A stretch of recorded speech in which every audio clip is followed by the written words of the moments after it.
भक्त कवि मधुसूदन राउंकर मध्य जन्मदिन आई अवसर में तांकरी द्वारा जो लेखा जाइथिबा जो वर्णबोध से वर्णबोध को नूतन संस्करण हिसाब रे पुनर्बार आउतरे आज ताकू ये बही आज छपा गला मुद्रण करागला एवं पिला मानकु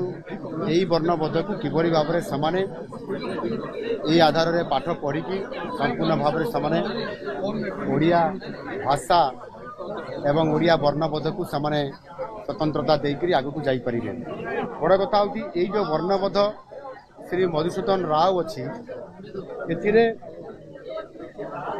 सेते बड़े थिला छबिल मधु वर्णबोध किछि दिन पूर्व जेतल आमे पढुतलु आज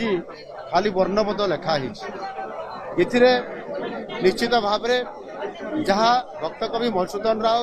छबिल मधु वर्णबोधर गोटे संस्कार से स्थानित थिला आज आउ थे खाली वर्णबोध अच्छी एवं सेते बड़े गोटे बिराड़ी से बसीथिबार चित्र थिला आज गोटे हरिण से छिड़ा हबार चित्र अच्छी कारण ये किंतु तार मौलिकता अच्छी।